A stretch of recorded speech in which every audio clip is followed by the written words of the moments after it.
Okay, I have a question for you. Okay. What percentage of renters in the US do not get their security deposit back?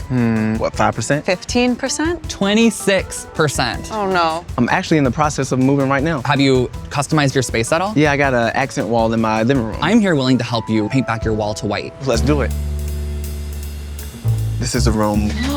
You did do a bold wall. Yeah, I wanted to do something drastic. My first apartment, I painted a wall black as well. Are you concerned at all about getting your security deposit back? Absolutely. All you need with the Benjamin Moore paint is 2 coats.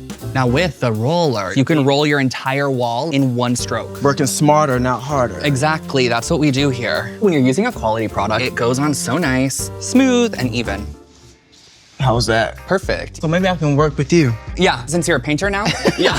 Last little bit. Boom. Ooh, what do you think? I'm definitely getting my security deposit back. Beautiful shade of white.